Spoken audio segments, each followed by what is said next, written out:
this is Karen from the Huntley Library. Thanks for joining me for today's Teen Crafternoon.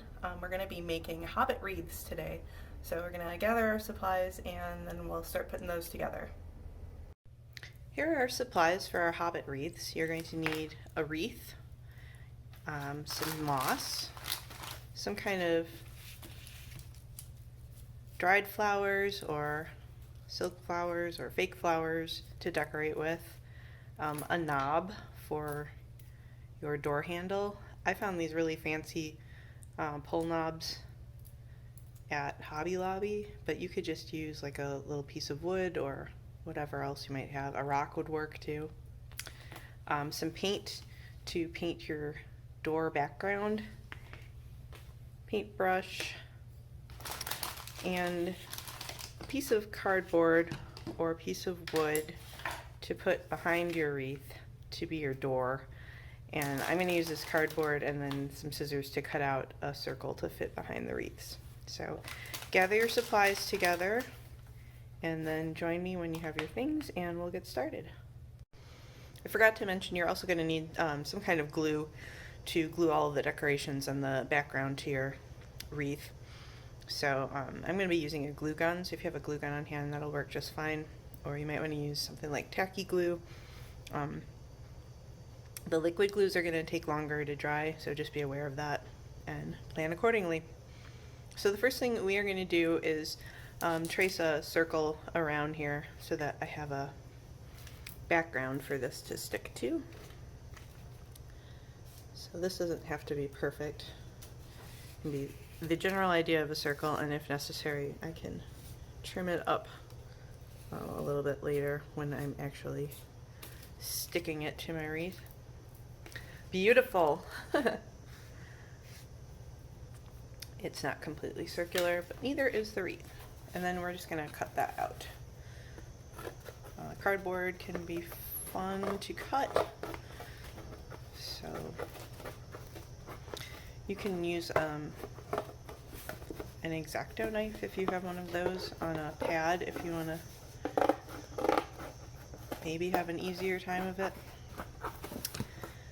or larger scissors than the ones I'm using. Just be careful not to injure yourself with whatever method you're using. I have had people cut themselves on our child-friendly scissors before, so it is possible.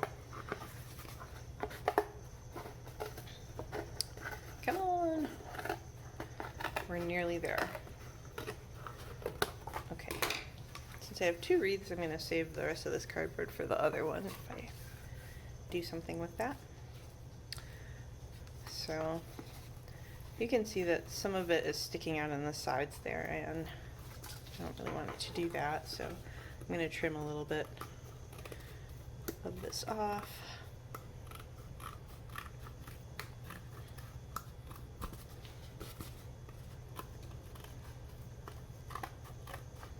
It'll probably be easier to trim now rather than after it is stuck to the wreath.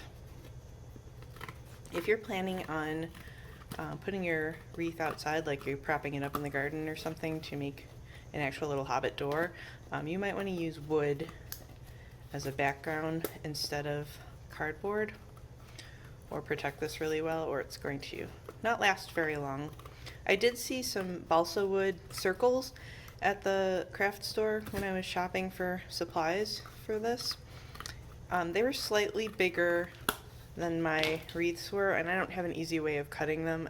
Balsa is a really thin wood, but yeah, you might have to score it with something first and then break it off, or I don't have a saw that would cut through that easily, so I decided not to go with those, but that would be a good option for outside.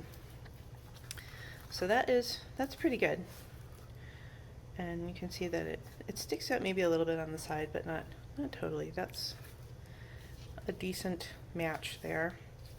Okay, so for our next step, we're going to get some paints.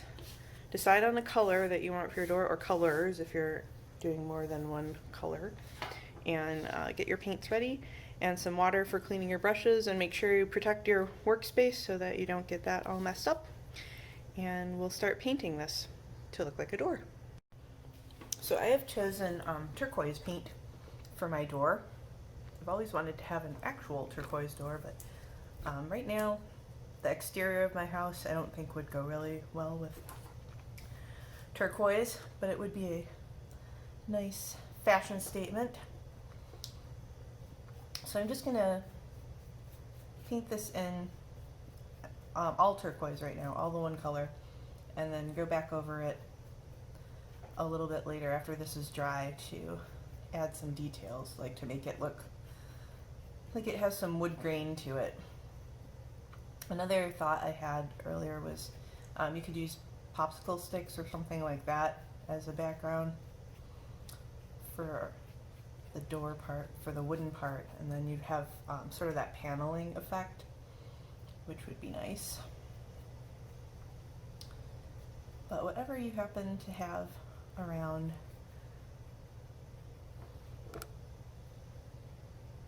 you can substitute if you have a good idea that you want to try. Be creative.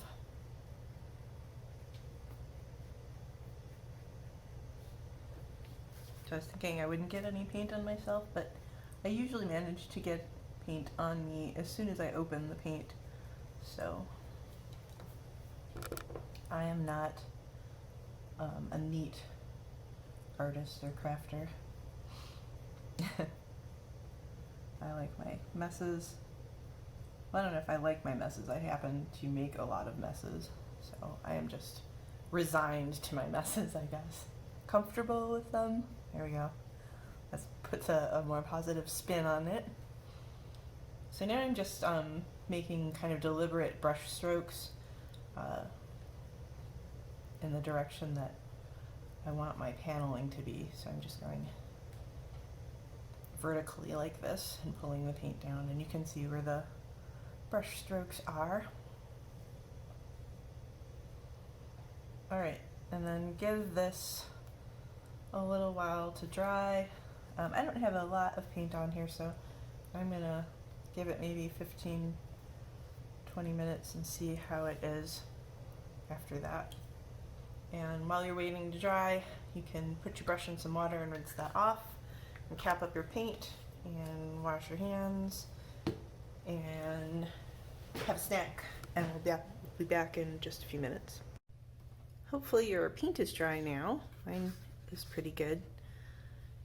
So now I'm going to add some accents to make this look like a wood grain. We'll see how that goes.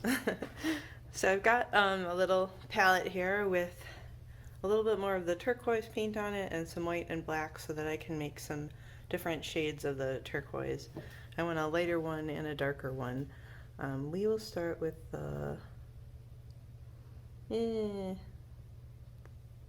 darker one first. So I'm going to mix a little bit of black in with this.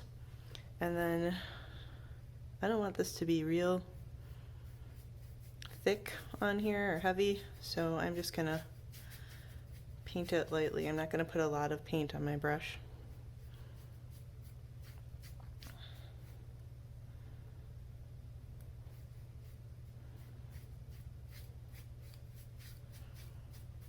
I just want to get some of that wood grain feeling here. You've lost that wood grain feeling. Whoa, that wood grain feeling. There's a song for everything. And if you don't like how it's looking, you can always just paint over with the whatever base color you used to cover up the marks that you made here. So don't feel like you've ruined it. And if you don't like the wood grain effect, you don't have to do it. I just want to see if I can actually produce a wood grain effect. Not something I've done before. So wood sometimes has some curves in it too. I can draw wood grain. I'm not so sure I can paint it. I'm sure anything that can be drawn can also be painted, so we'll get it eventually. So I'm going to add a little bit of curviness in that part.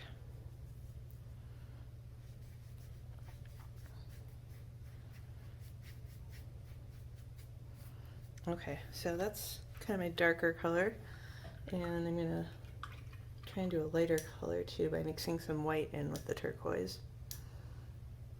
Just get some of this water off my brush. So here's a little bit of white. I'm just mixing it right next to the turquoise here. And same thing, whoa.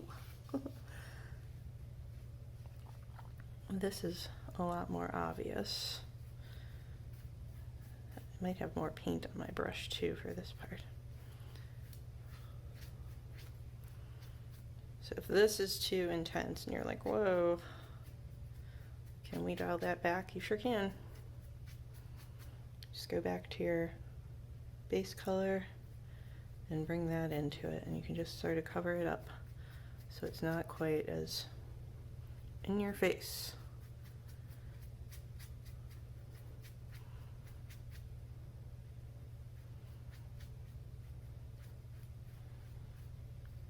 I don't know if that's wood grain. It looks grassy to me though.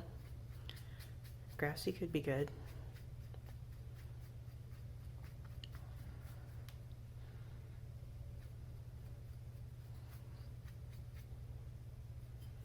Whoa, I went back to the black. Whoa. Okay, I'm gonna stop working that and we'll just leave it to dry. Again, maybe 10 or 15 minutes for drying, and then we will stick it to the wreath. Now comes the part that people seem to like the best, where we glue things to other things. So here is my background, and here is my wreath. I'm just trying to see which way lies the flattest. Yeah, I might not have a good option here.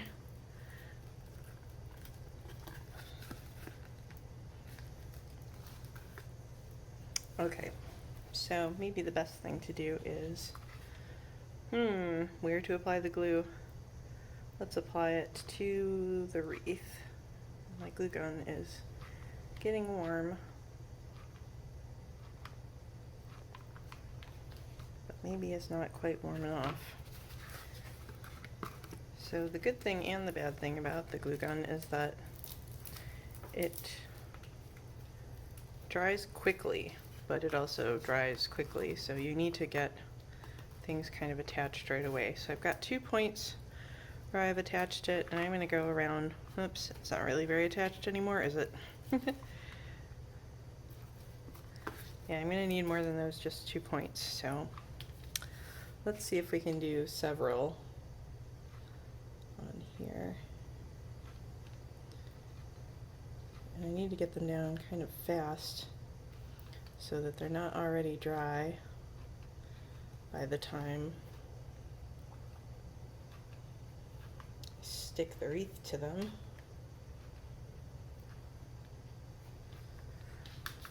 Flip, stick, press. Whoops.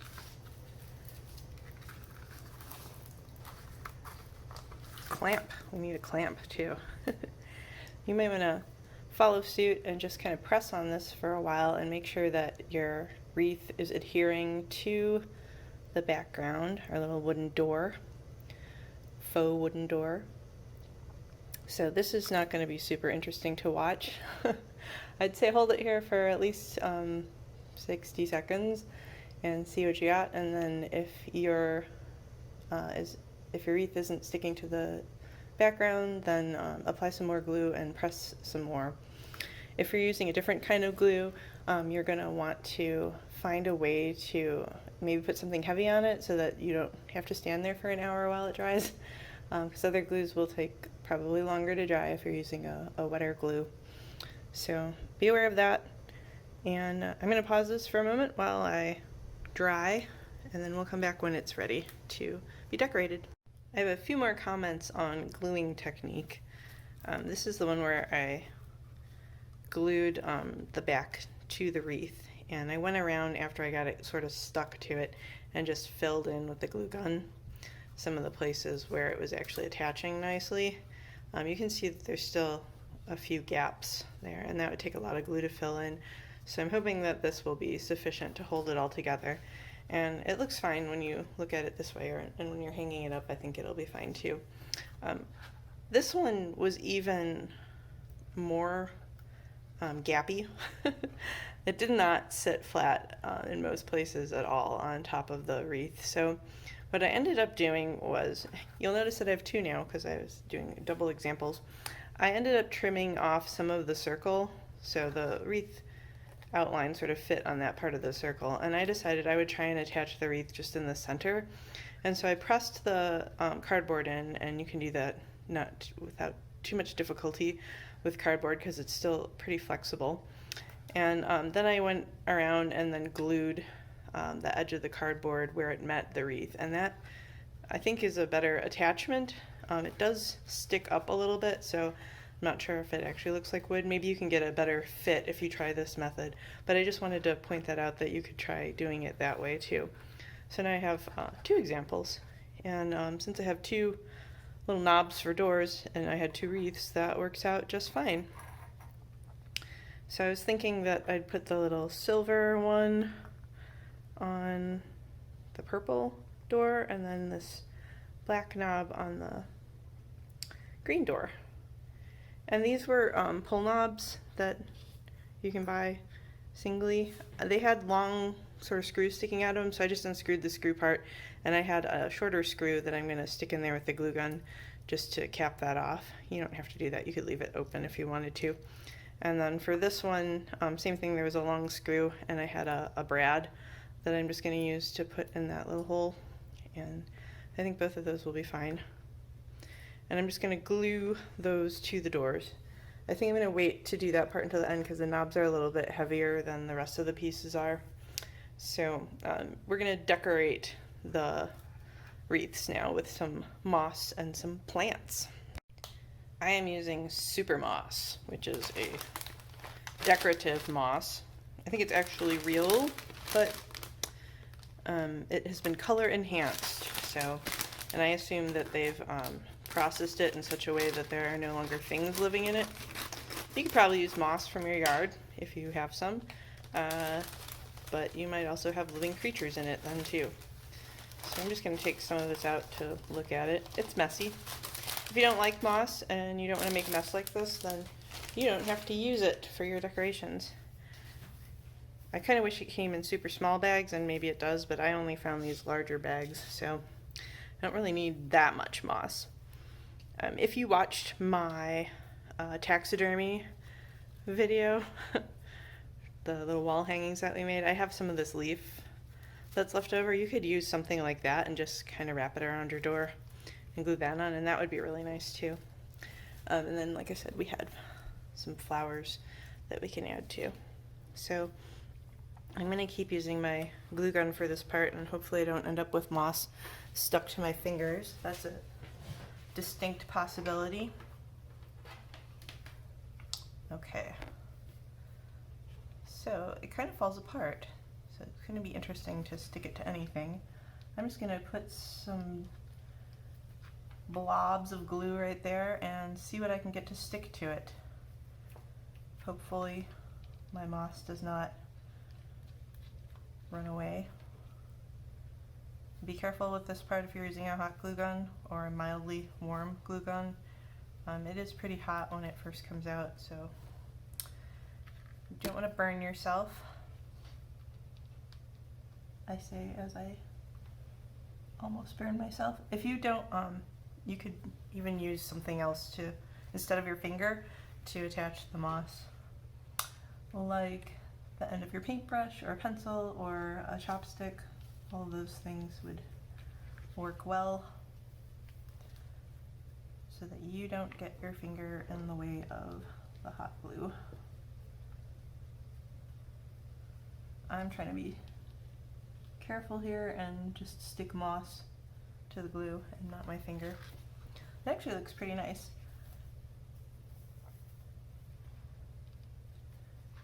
Blob. This piece is very enthusiastic. I am going to end up with this stuck to myself and the glue gun. I should have known. I did know. Okay, which way do I want you to go? I want you to get stuck, over here, I think. And you can have pieces of moss sort of trailing off of this too, especially if it's going to be hanging up somewhere. It's not going to matter that it's even. Now it looks very aged, like it's been here for a very long time. What do you think? Should we go all the way around, most of the way around? I have a lot of moss, so I feel like I need to use it. It's getting stuck to my fingers some more. Alright, I'm going to keep mossing, and as soon as I make it all the way around, I will come back and show you what the final product looks like. Okay, I've mossed all the way around, and it's mostly covered. I think there's some parts that are peeking out. And then if you've got some moss dust in the middle, you can just shake that off of there. And shake loose any extra moss that is not tacked down well, or tack it down if you notice it's popping up. Okay, and now I have these flowers that I need to incorporate somehow. So I think I'm just going to cut off one of these here. There's a little wire in there, so you might need some extra force. And then make sure your door is in the orientation that you're going to hang it. And that might depend too on where you want to attach something to hang it, whether that's going to be on the back or if you're going to try and make a loop through the top of it. I think I want that there. And there's another kind of flower here. So I'll snip one of those too. And I want to go that way, that way. I think we'll do that.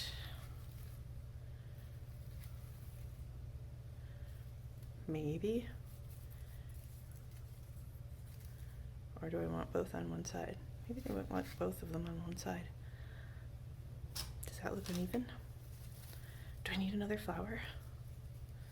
I could put a long one, or this short chunky one, or one of these. I think that's too much.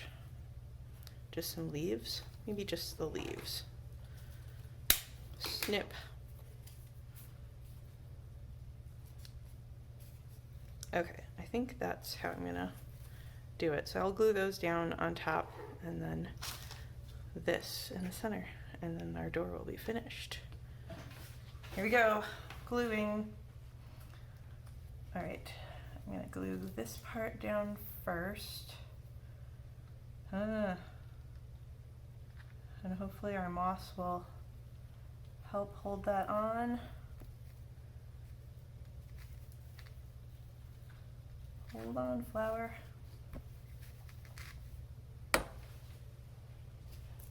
I've got another one to glue on there. Find a point down there in the moss.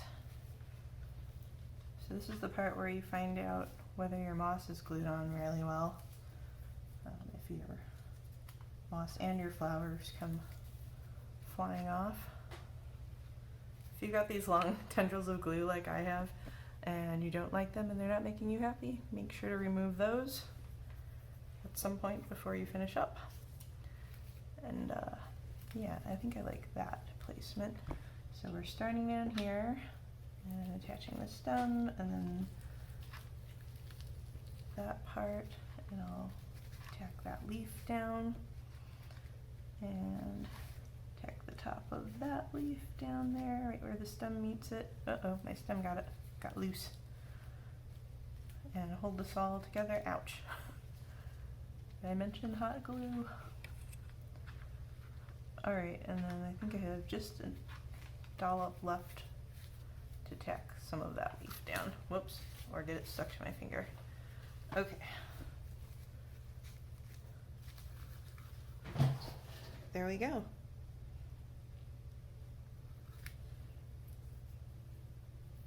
Oh, and now the knob. So for the brad part, I'm not sure this is the best way. I'm running out of glue too. I'm just gonna put some glue right around the base there. Try not to get my finger too involved, and then stick it in there. I don't know that I got it. Nope. Okay. Take 2 on the brad part. So this time I'm gonna put the glue just right around where that hole is. And see if I can get it under the brad and then push down.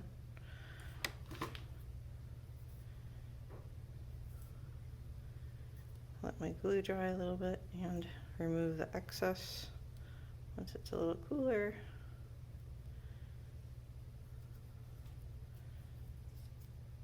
There's a little bit of extra glue there. I still have all these tendrils. Okay, now I can attach that.